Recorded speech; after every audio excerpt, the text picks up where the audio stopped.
So if it wasn't obvious, tonight we had Sami Zayn become the #1 contender for the WWE Championship. He is going to wrestle Drew McIntyre come the Royal Rumble. Obviously, they were in Montreal, Canada tonight, so there was really no chance of Sami Zayn not picking up the win here. When you look at the rest of the field that was involved in that Fatal 4-Way, you had Randy Orton, you had Damian Priest, and you had Trick Williams. Out of all those people in that Fatal 4-Way, there was only really one choice that was, 100% a lock-in. Of course, they could have gone Randy Orton, but again, there is really not much of a story between Randy and Drew.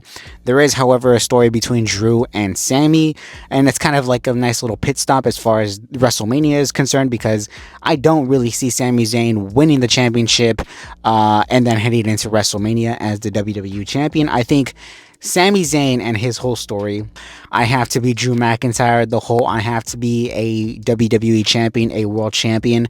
I think that's a fine story to have. I think that's a fine story to tell. But simply put it, I don't think that is WrestleMania worthy, at the very least, not right now. Because, we're heading into WrestleMania, we're heading into WrestleMania Vegas. And we kind of had somewhat of a tease as far as what they may potentially do here for WrestleMania regarding the WWE Championship. But as far as the Fatal 4-Way match, we had Sami Zayn pick up the win here against Damian Priest. Afterwards, Drew McIntyre tried to attack him, but Sami Zayn got the better of him. So again, Sami Zayn, Drew McIntyre, expecting Drew McIntyre fully to come out of that as the WWE Champion next week at Royal Rumble.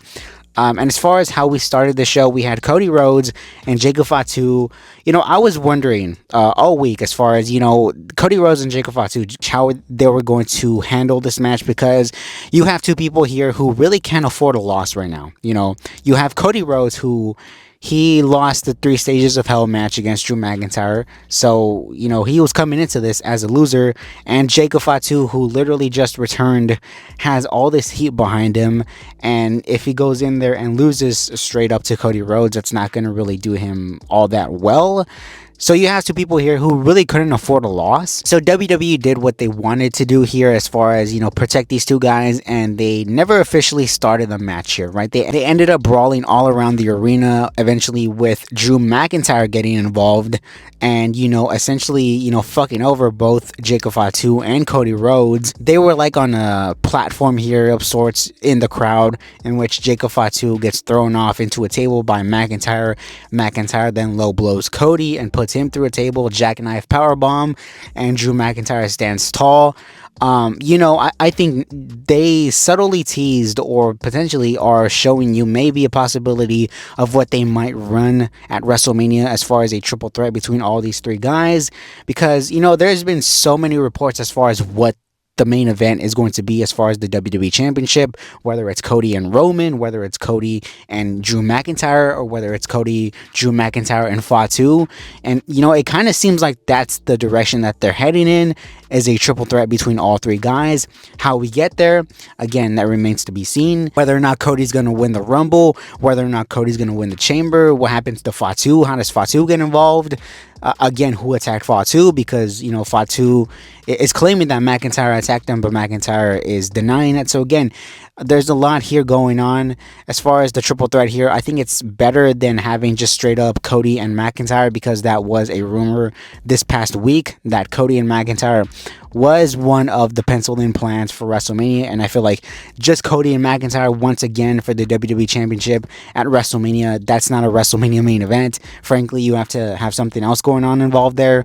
And if you add Fatu, I guess at the very least, that would add some level of unpredictability, because what if Fatu goes in there and actually wins the WWE Championship against Cody and McIntyre? We also had Rhea Ripley and Io Sky defend their tag team championships here against Roxanne Perez and Liv Morgan. I think going into this match, I've made no bones about it as far as the whole women's tag team division thing goes. I feel like there's some points here where it just feels like they're mixing all these different women together, like single star women that really shouldn't be in a tag team, like as far as like Alexa Bliss and Charlotte Flair, like Rhea Ripley and Io Sky, like they're not tag teams. but they're just kind of forcing them to be a tag team for the meantime. But as far as this actual match goes, there was no doubt in my mind that, Rhea and Io were going to win, because I think they mentioned that I think Kiana James and Julia are the next number one contenders. So it wouldn't make sense if you had Liv and Roxanne win, two heels going to face two other heels for the tag team titles. It just really wouldn't make sense. So Rhea and Io sort of had to come out here on top as far as the winners here. There was, some moments here and there where you actually thought that Liv might actually pull up the win. Like, I remember there was a spot here, I think, where Roxanne hit her Pop Rocks finish, I think, on Io. And, Rhea was supposed to break it up, but Rhea was a little late as far as getting there, in which case Io actually had to kick out on herself. I think you can even see Rhea kind of, a little upset at herself, considering the fact that she was very close to not, breaking up that pinfall. We saw Raquel Rodriguez as well get involved here, trying to help out her, her Judgment Day stablemates here, Liv and Roxanne. And it seems like, the Judgment Day is about to win, when all of a sudden you see Stephanie Vaquer pop up. And, I'm not going to lie to you guys, I legitimately forgot about Stephanie Vaquer. Like, I forgot she was even the World Heavyweight Champion. Like, that's how badly not only she's been treated as champion, but just any other major champion there on that program goes, because Stephanie Vaquer, she's champion, right? And she shows up to take out Raquel Rodriguez. Afterwards, Rhea Ripley gets the win over Liv Morgan, and Rhea and Io retain their tag team championships. We then moved on to AJ Styles against Shinsuke Nakamura here. This match was literally made last minute. This was made last night on SmackDown. And again, like I mentioned before, I don't really know whether or not AJ fully retires next week at the Royal Rumble. It would seem like this is kind of the last sort of couple of matches that AJ Styles is going to have. At the very least, that's what they want you to think. I don't know what happens at the Rumble, because AJ's contract, last I heard, is set to expire sometime in February, which is literally in about a couple weeks away. So again, does AJ fully retire at the Royal Rumble next week? Again, that remains to be seen. But as far as this match goes, this match was probably the best thing on this entire program. I think, these two guys went in there with the mindset of fully blowing away the WrestleMania 34 match, because I remember feeling at the time with their Mania match, like, it was okay, right? Their Mania match was okay, but it wasn't anything like their Wrestle Kingdom match. And I think that's what a lot of people here wanted as far as WrestleMania 34 goes. But here tonight, obviously, you have two older guys between Shinsuke and AJ. Shinsuke is a nice what-if case, because Shinsuke has been in this company for a decade now, and it really doesn't feel like a decade, but it's been a decade. And he just pops up every 6 months or so, disappears, and then pops up once again. Really not doing much of note here. And tonight they needed him once again for this AJ Styles match, in which case AJ Styles got the win here. I did like AJ Styles, his sort of aggressive side here, as far as, he wanted to have Shinsuke tap out here, maybe to help him, mentally prepare against Gunther. And then afterwards, when AJ got the win over Shinsuke Nakamura, they gave each other a fist bump. They hugged in the middle of the ring, and sort of this is implied that this is the last time you're going to see AJ Styles and Shinsuke Nakamura one-on-one in the same ring once again.